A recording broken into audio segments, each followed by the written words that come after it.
Hey guys, welcome to the channel and another video. Today I'm going to be watching Star Trek, the motion picture by Robert Wise, starring William Shatner, Leonard Nimoy, and I'm sure many others. Although I haven't seen any films from this director, I do know him by name. I believe he directed the 1961 version of West Side Story. Anyways, let's get one thing out of the way. Historically, I was never a big fan of Star Trek. I don't know why. I just never got into it, I guess. I know the franchise is extremely well loved, and I have seen the recent reboot trilogy, and I do remember liking the first two. I don't think the third one was very good. Also, I'm not completely out of the loop with Star Trek. I do know Shatner played Kirk, Nimoy was Spock, George Takei, he was Sulu, and I'm also familiar with the characters of Uhura, Scott, McKay, and Chekhov. These are iconic characters, and I've seen references to them all over the place over the years. About this film, I know that the first is not the best received, the first, at least in the movies. I've gotten a lot of requests to watch the sequel directly, the Wrath of Kahn, I believe, ignoring the first one, but I just can't do that. I have to start from the beginning and make up my own mind, just like I did with the James Bond franchise. Please subscribe if you don't want to miss out on the rest of the James Bond franchise. I will leave a link up there somewhere to the entire playlist. I will be watching the Wrath of Kahn after this, and if I like that, I'll continue with the rest of the films too, so yay. I don't know what to expect from this film at all. No plot spoilers for me, nothing, and I'm going in 100% blind here. I'm a big fan of sci-fi, so I'm fairly excited to get into arguably one of the most famous franchises ever. But before I do, to help support the channel, I have a Patreon page for full-length reviews and reactions to this movie and over 180 movies, 2 TV shows, early access, and weekly polls for what to watch next. You'll need your own copy to watch along. The link's in the description below. Please consider being a patron. Please subscribe to the channel. Click that bell icon for instant notifications. Do check out my other videos. Like if you like this video, dislike it if you didn't. With all that being said, let's get started. Star Trek, the motion picture, Wise, Shatner, Nimoy, and a bunch of others. Let's go. Wow. Big fan of the music already. It's a mix between sci-fi and almost romantic music. I think that was just an extended intro because now we're getting the Paramount logo.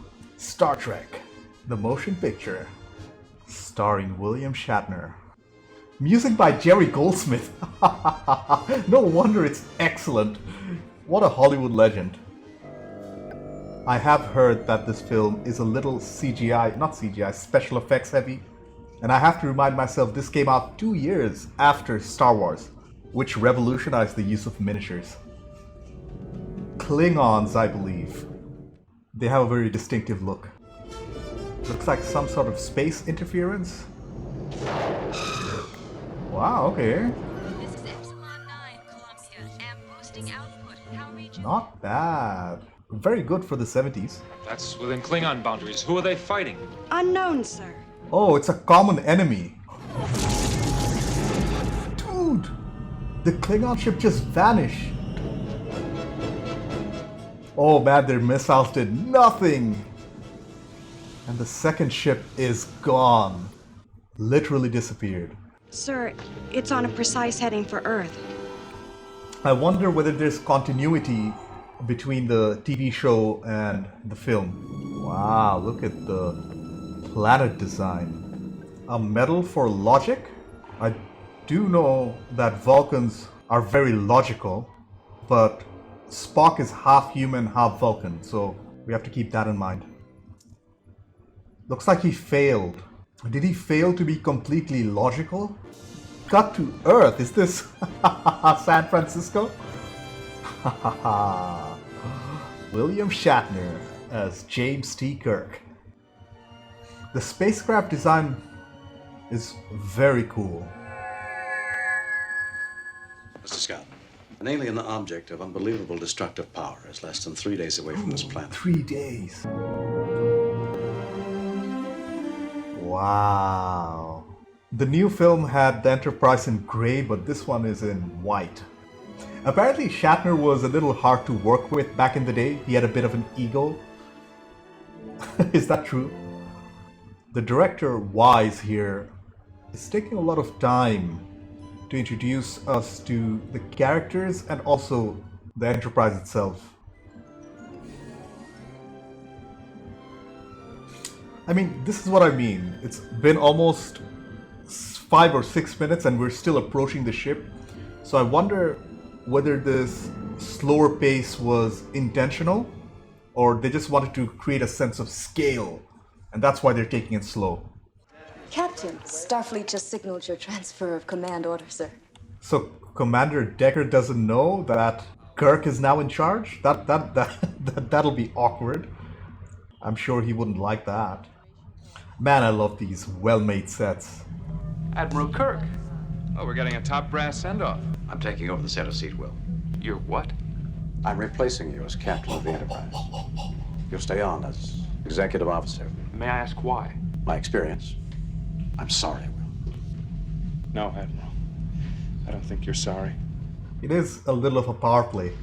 You told me how envious you were and how much you hoped you'd find a way to get a Starship Command again. It looks like you found a way. Ouch. With somebody on it. Holy crap, they'll die? They're losing their pattern. Oh no. That was terrifying, that sound. And the visual effects were pretty decent too. What we got back didn't live long. They're dead. Commander Sonex can be reached through the Vulcan It embassy. was Sonak, the other Vulcan, which means this gives an opportunity for Spock to come on board. I'd still like a Vulcan there, if possible. None available. There is one.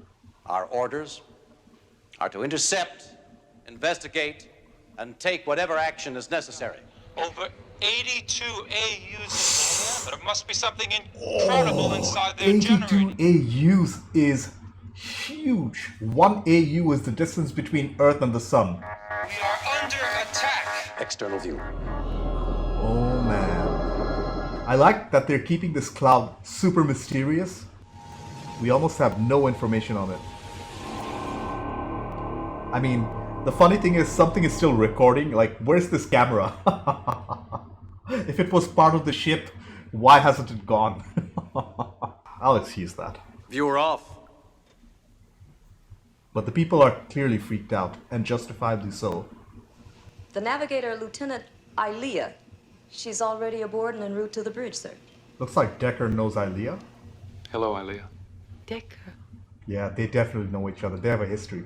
Bones is a thing out there. Why is any object we don't understand always called a thing? Headed it this way. Is this Bones? I need you. The medical officer? Looks like he didn't want to come on board, but he does have a healthy respect for Kirk. Well, I'm going to need a top nurse, not a doctor who'll argue every little diagnosis with me. Take us out. Although the plot has been very slow so far, the score is fantastic, the miniature work is excellent, and the visual effects are more hits than misses. So far, these are the strongest points I've noticed. Departure angle on viewer. Departure angle. That's fast. They're going past Jupiter and its moons. Engineer, we need warp speed now. Jim, you're pushing. Yeah, exactly. He's being a little rash, but he's known for that. Nice! Interesting visuals. I'm to impact. 20 seconds. Arm photon torpedoes. I mean, yeah, listen to Decker. He knows the ship better than Kirk at this point.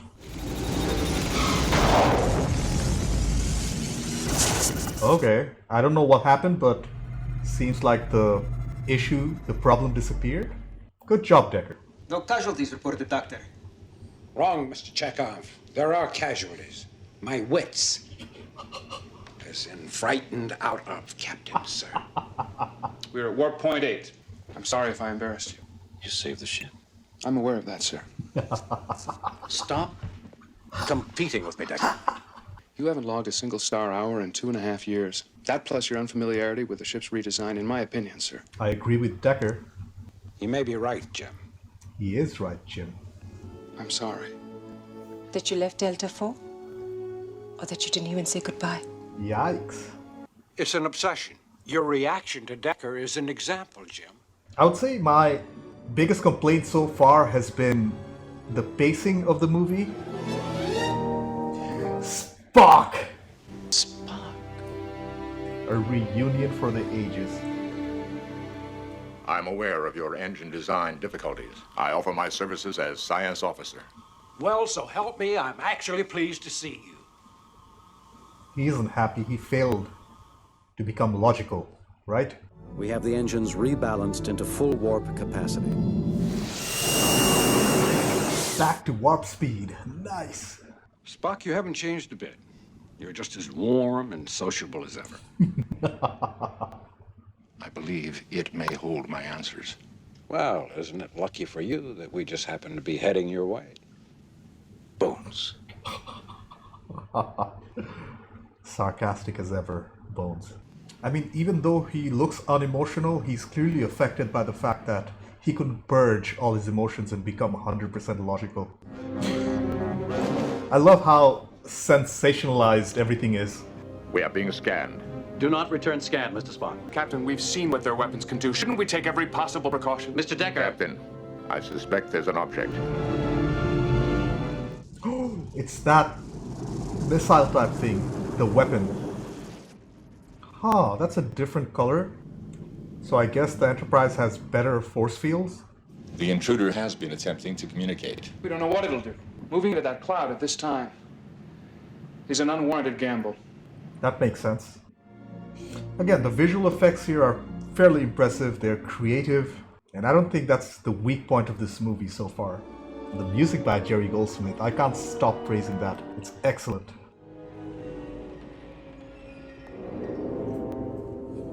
Come on. Do we finally get to see what's at the center? I think the filmmakers were very proud of the special effects. That's why they're showing it a lot. Wow, that's a different shot. This is very cool. Something's beaming in. And it's interacting with all the instruments. Sometimes you have to go old school. Oh.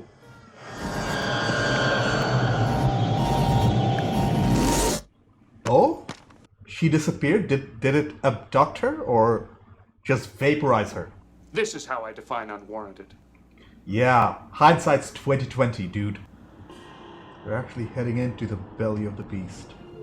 Why bring us inside? Not to destroy us. They could have done that outside. We're trapped, sir. Looks like they are indeed trapped inside this thing. This is visually interesting. They look like cities or something. 0 degrees. Oh! Temperature leveling 39 degrees. She's back. I've been programmed by V'ger to observe. V'ger. Infesting USS Enterprise. Infesting. Interesting choice of words. Who is V'ger? V'ger. V'ger is that which programmed me. Where is Lieutenant Ilea? That unit no longer functions. I've been given its form to more readily communicate with the carbon-based units. She's dead, effectively. Why does V'ger travel to the third planet of the solar system directly ahead? To find the creator. Creator? Interesting. What does V'ger want with the creator? To join with him. Decker won't be happy about... Exactly, there we go. Decker's here. Decker. So it still has her original memories? Probe. Ilea? Exactly. It is a program mechanism, Commander. We're locked in an alien vessel, 6 hours from Earth orbit. Our only contact with our captor is that probe. If we can control it, persuade it, use it. Oh!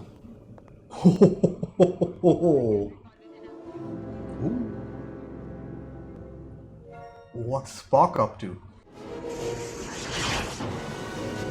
I'm passing through a connecting tunnel, apparently a kind of plasma energy conduit. I'm seeing images of planets. It could be a representation of Vijay's entire journey. Interesting. So it keeps a record of everything that was in its path, because the Epsilon 9 did get destroyed by Vijay. I am so confused. I wonder whether it's intentional, this confusion. I have no idea how he decelerated or how he even came out of the void. I saw Vijay's planet. A planet populated by living machines. It's asking questions. Is there nothing more? Is the machine trying to find the meaning of being sentient, being alive? Sending a machine to Earth, looking for its creator. Was it made by humans, this machine? Is that where it's going? Is that why the machine thinks Earth has its creator? Vijay is a child. This child is about to wipe out every living thing on Earth. Now, what do you suggest we do? Spank him. Bones. It does not know what. Ah, just like a child. So it's up to us to give it a purpose? The carbon units know why the creator has not responded. He's making it up. Vijay requires the information. The carbon unit's information cannot be disclosed to Vijay's probe, but only to Vijay, directly. What is it going to do? It's opening up, Vijay. I'd like to go along. Mr. Sulu, you have the call. Nice, he's actually bringing Decker along.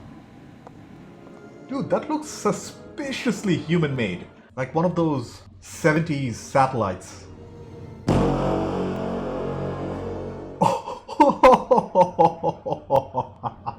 It is human-made. It's not V'ger, it's Voyager. Voyager. And Voyager 1 and 2, they're real crafts, and they're still traveling. So it was human-made. Voyager 6. It's Voyager 6. This was launched more than 300 years ago. So it somehow got sentient? The machine inhabitants found it to be one of their own kind. Primitive, yet kindred. Collect all data possible. Learn all that is learnable. It's been doing its task all this time. It amassed so much knowledge, it achieved consciousness itself. Ah, it is AI. We are the creator. The creator must join with Vijay. Vijay must evolve. What more is there than the universe, Spock? Other dimensions. You mean this machine wants to physically join with a human? I'm gonna key the final sequence through the ground test computer. It'll give him an opportunity to become one with her. As much as you wanted the Enterprise, I want this. Oh wow, nice visual effects here. Very interesting imagery. And they're gone. I hear triumphant music by Jerry Goldsmith. Well, it's been a long time since I delivered a baby. I hope we got this one off to a good start. I hope so too. Human adventure is just beginning. Next up is Wrath of Kahn. Okay, I took some time to collect my thoughts. First off, that was definitely an experience. It was an overall positive experience, I'd say, but far, far from perfect. I would say that the strengths of the film had to be the premise, the cast, the excellent visuals and visual effects, the magnificent score, and the production end. Whereas the main weakness had to be the execution of the plot itself and the overindulgence or over-reliance on the visual effects. I thought the film was slow and it got caught up with its own visuals so much that the story itself suffered, if that makes any sense. It's basically a 90-minute movie that's masquerading as a full 2-hour film. Now, let's start with the directing by Robert Wise and the script by Harold Livingston. The thing is, I absolutely love the premise. The idea of a space probe created by man that gained sentience with the help of machine aliens, and the probe comes back to look for its creator to fulfill its mission. The idea is pretty amazing, but the execution here was misguided to say the least. I wish the director and the writer focused more on that, the idea itself, instead of extended sequences of the audience staring at an almost static screen for minutes at a time. Two examples spring to mind. One is at the beginning of the film when Kirk was trying to board the Enterprise, helped by Scott. The entire sequence was over 6 minutes of just showing us the exterior of the ship in vivid detail. I understand the reasoning for it, to create spectacle for longtime fans. I bet that couldn't be achieved or done before with a TV budget, but 6 minutes just to enter the ship? The second example, when the Enterprise was approaching Vigiers, which was even longer. I'd say it was closer to almost 12 minutes. The visuals were great, very creative, don't get me wrong, but holy crap, man. You don't have to hold a shot for over a minute and a half with almost no new visual stimulation. At least we got treated with the excellent score by Jerry Goldsmith, who we'll talk about later. Another issue I had with the movie was the extended reaction shots. There were so many reaction shots of the actors when something significant happened. Was that really necessary? I get a feeling that it's also remnant. It's something that the movie inherited from the TV show. Even though I didn't watch it, I have a feeling that it was. I think these reaction shots probably work for the show in an episodic format, but not for the big screen. It just extended the runtime for no reason. Do let me know what you thought about my observations here. Okay, let's talk about some positives. We talked about the negatives, so on to the positives. The crew was great. I enjoyed all the acting roles, how they interacted with each other. Shatner and Nimoy in particular, they were great in their roles. They are, after all, iconic characters, and their on-screen chemistry was great. Bones, in particular, was hilarious, and I loved how straightforward his character was. No nonsense. I wish the other characters like Sulu, Uhura, and Chekhov, and probably some other famous characters I didn't recognize because I'm not familiar with the franchise. I hope that they were explored a little more, but I'm sure they will be in the future films. And I also have a feeling that they were pretty well fleshed out characters in the TV show, so the director didn't have the need to spend too much time on them. It makes sense, but the movie, for a first-time viewer, suffers a little for it. The alien here, the entire design was great. Vigiers, I mean. It was mysterious and visually striking. The filmmakers, they kept us in the dark most of the time, which really helped the plot, I'd say. And speaking of the visuals, holy crap, were they spectacular. Some of the best I've seen from a film around that time. The compositing work was better than average, and I felt like there was some rudimentary CGI used, which was also done tastefully. The set design, makeup, and costuming, they were commendable. But I could see the influence of the 70s in everything, the time period when this movie was made. The miniatures, the miniature work of the ships in particular, they were fantastic. I could see the love that went into making all those little props and even the sets. The details did not escape my eye for a second. Good stuff. One of the highlights of the entire film had to be the iconic score from Jerry Goldsmith. The dude was a legend, and his work here was extremely memorable. I can already hear the soundtrack playing in the back of my head. His score sounded majestic, almost romantic at times, but clearly inspired by other contemporary sci-fi films of the time. The pacing issues in this film were somewhat tolerable for me just because of Jerry Goldsmith's excellent music. The sound design was pretty good too, so no complaints in that department. As I have talked about my criticisms extensively, overall, Star Trek: The Motion Picture was a mixed bag with some good and some bad.